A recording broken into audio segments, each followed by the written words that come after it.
papier à grain fin, tout simplement parce que c'est celui que je trouve le plus approprié pour mon travail. J'ai pas envie d'avoir un aspect trop rugueux. L'aquarelle va bien se diffuser dans le papier et je vais pouvoir tracer mes lignes de crayon, de feutre aisément. Donc je commence par faire un croquis au crayon, donc pour placer mes éléments. Je suis en train de placer les lignes pour construire mon visage. Donc j'aime bien commencer par l'œil en général. C'est à partir de l'œil et ensuite du deuxième œil que ma construction va pouvoir débuter.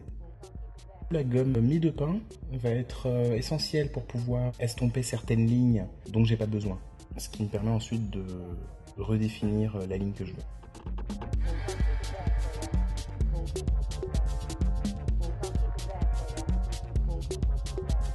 C'est vraiment une ligne très très très légère que même moi je vois à peine en fait. Donc j'y vais un peu à l'intuition.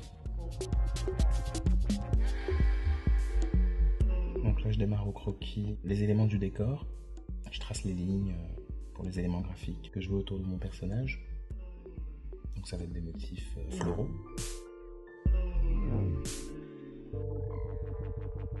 Un de mes outils fétiches, la gomme arabique. C'est vraiment génial parce que j'adore l'utiliser comme un stylo.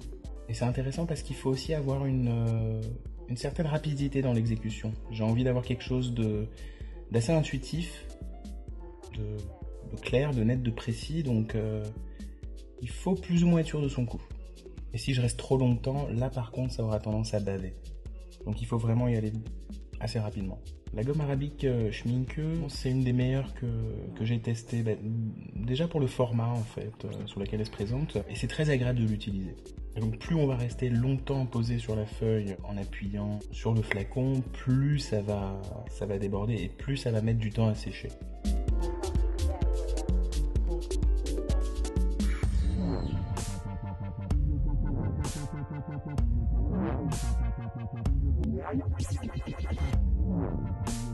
Une fois la gomme de masquage placée, je peux maintenant la laisser sécher.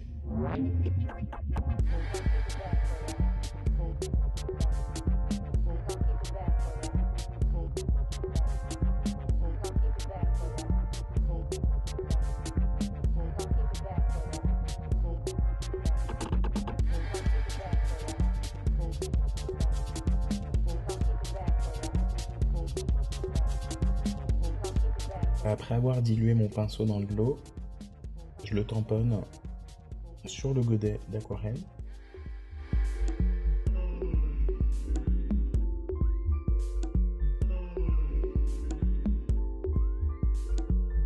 Là, je commence à appliquer l'aquarelle sur les formes que j'ai faites avec la gomme de masquage. J'hésite pas à repasser plusieurs couches.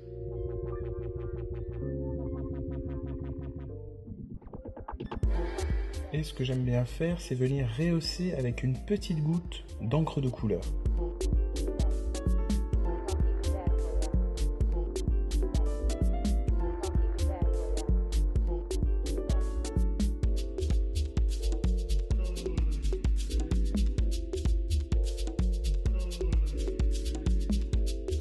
Des petites gouttes d'encre de couleur, placées un petit peu au hasard parfois.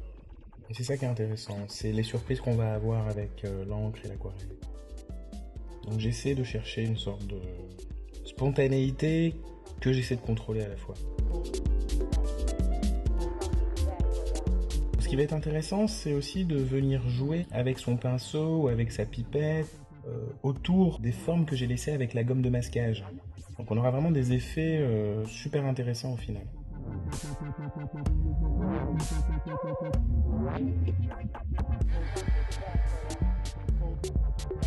Une fois après avoir placé mes éléments de décor, je peux m'attarder sur le visage que j'ai réalisé au croquis au tout début.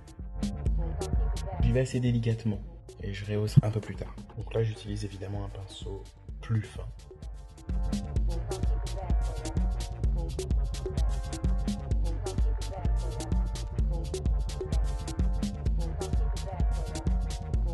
Là, la réalisation des petits détails demande une certaine concentration. Alors le visage justement, c'est, on va dire que c'est un peu l'étape de l'œuvre. Donc Pour moi, je préfère réaliser le visage à la fin, parce que c'est ce qui sera le plus important, donc j'ai besoin de laisser ça pour la fin.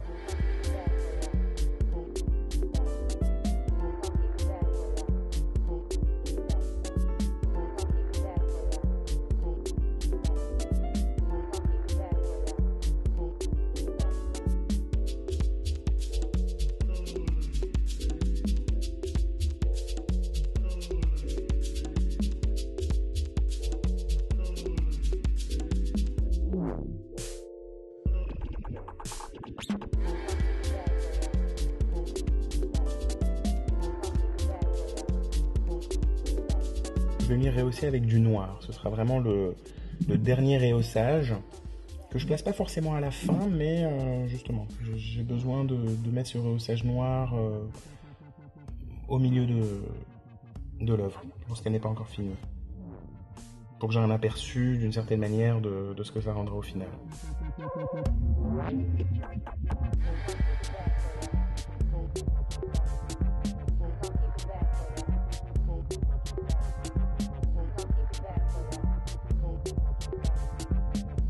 J'aime bien à la fois avoir un trait très relâché, où je ne vais pas forcément me soucier de là où je vais, être sur des traits très impulsifs, très rapides, et au contraire, parfois, être dans la précision avec un crayon pour être justement plus dans le détail, dans les petites rectifications, dans le raffinement.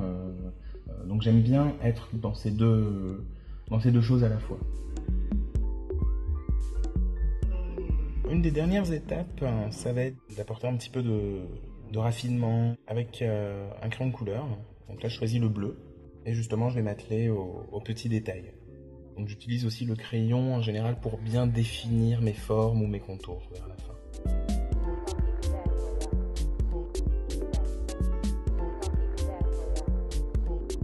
Le fond posé, le portrait fini, on n'a plus qu'à attendre que ça sèche.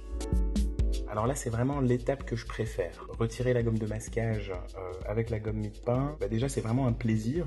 Et c'est là qu'on voit enfin l'œuvre se révéler sous nos yeux. Donc il ne faut pas hésiter à frotter au maximum pour faire en sorte que toute la gomme de masquage parte. Et on peut même, pourquoi pas, laisser des lignes de gomme de masquage. Il y a un petit relief. Il peut y avoir un aspect graphique et esthétique très intéressant pour le résultat final.